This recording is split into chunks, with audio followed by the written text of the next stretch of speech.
आपके हिसाब से एक सीकर का या जो इस रास्ते पे चल रहा है उसको क्या करना चाहिए, उसका क्या? पूछने की बात ही नहीं है, बात तुम्हारे अपने अनुभव की है। दिन भर जो अनुभव हो रहे हैं, क्या जानते नहीं हो वो कैसे हैं? दफ्तर लेट पहुंचते हो और दिल जोर जोर से धड़क रहा है कि कहीं बॉस का सामना ना हो जाए। जानते नहीं हो कि ये क्या है।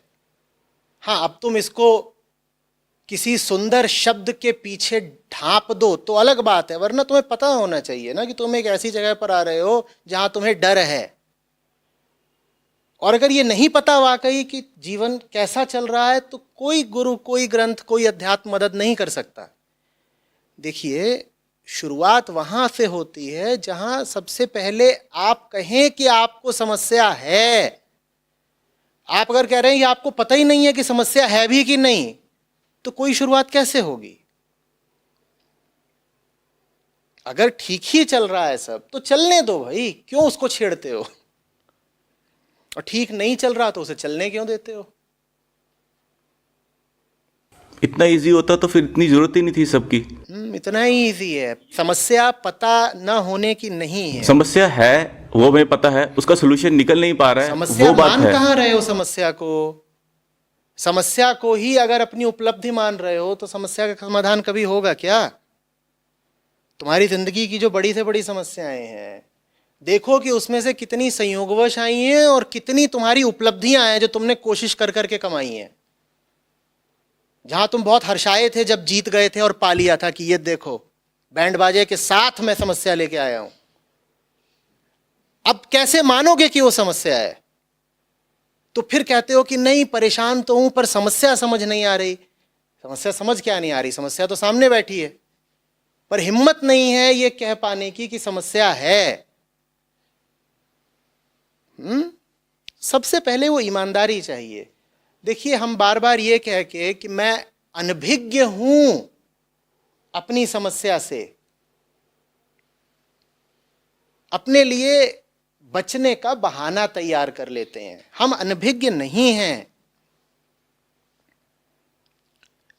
जब आप किसी कॉलेज, किसी यूनिवर्सिटी में जाते हैं ना, तो वहां आपको बाहरी ज्ञान दिया जाता है। वहां आपको ऐसी बातें बताई जाती हैं जो कोई और ना बताए तो आपको नहीं पता चलेंगी। अध्यात्म में आपको कोई बाहरी ज्ञान नहीं दिया जाता। अध्यात्म बस आपके अंदर जो बेईमानी बैठी है उसको चुनौती देकर काटता है। मैं आपको कुछ ऐसा नहीं बता सकता जो आपको पहले से ही नहीं पता है। अध्यात्म क्योंकि ज्ञान इकट्ठा करने का नाम नहीं है। एक विश्वविद्यालय में जो होता है और एक आध्यात्मिक संवाद में जो होता है, वो दो बहुत अलग अलग प्रक्रियाएं हैं, समझिएगा। विश्वविद्यालय में आपको इतिहास के बारे में बताया गया। आपको मान लीजिए न बताया जाए अशोक और अकबर के बारे में, तो आपको क्या अपने आप पता चल सकता है? कभी आप होंगे बड़े ध्यानी, आप 8 घंटे ध्यान करिए, आपको चंद्रगुप्त मौर्य के बारे में पता चल जाएगा? कोई बाहरी व्यक्ति चाहिए आपको बताने के लिए। यह विश्वविद्यालय की प्रक्रिया है, ठीक। अध्यात्म की प्रक्रिया बिल्कुल दूसरी है। मेरे सामने बैठेंगे, मेरे पास कुछ नहीं है आपको बताने को, किसी ग्रंथ के पास कुछ नहीं है आपको बताने को। वो तो बस आपको यह बताता है कि आप बेईमान हैं, माफ करिएगा।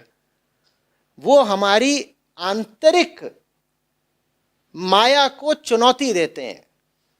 वो हमसे बड़े निर्मम सवाल करते हैं ताकि हम ये दावा ना कर पाएं कि देखो हमारे साथ तो जो हो रहा है अनजाने में हो रहा है। अध्यात्म आपको बताता है जो हो रहा है अनजाने में नहीं हो रहा है, आप खुद कर रहे हैं। आप सिर्फ जिम्मेदार भी नहीं हैं, आप रोज बरोज वो सब कुछ कर रहे हैं स्वयं ही। और करते रह के लिए आप ये झूठा बहाना लेके घूम रहे हैं कि मुझे तो पता ही नहीं क्या हो रहा, मुझे तो पता ही नहीं क्या हो रहा, मैं तो अनजाने में कर रहा हूं जी, मैं तो अनजाने में कर रहा हूं जी, मैं जानता कहां हूं। जरा सा गौर से जीवन को देखेंगे तो आपको 100 प्रमाण नजर आएंगे कि आप सब जानते हैं, एक एक चीज जानते हैं। एक फोन कॉल आती है और धड़कन धक से रुक जाती है। आपको पता नहीं है कि उस व्यक्ति से आपका संबंध क्या है। आप कैसे नहीं जानते? क्यों झूठ बोल रहे हैं?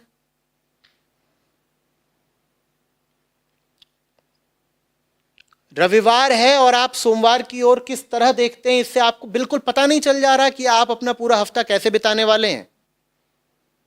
रविवार है और तभी सोमवार का ख्याल आ गया, और उस ख्याल से ही आपको पता नहीं चल गया कि अब अगला पूरा हफ्ता कैसे बीतेगा। ये हम क्या छुपा रहे हैं अपने आप से ही, हमें क्या है जो नहीं पता।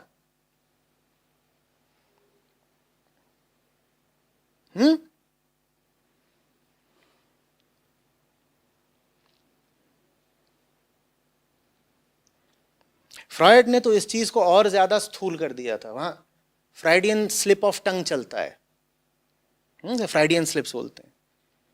उसमें होता है कि आप जो बोल रहे हैं ना, कई बार बोल कुछ और रहे होते हैं, शब्द कुछ और निकल जाता है, होता है ना। कह रहे उससे ही इतना कुछ पता चल जाता है कि आप कौन हैं और क्या सोच रहे हैं और क्या चाह रहे हैं। ऐसा कैसे हो जाएगा कि कोई बाहर का मनोविश्लेषक बैठ के आपके बारे में इतना बता देगा और आपको अपने बारे में खुद नहीं पता? कैसे हो सकता है? ये अज्ञान नहीं है, ये अधर्म है। दोनों में अंतर होता है।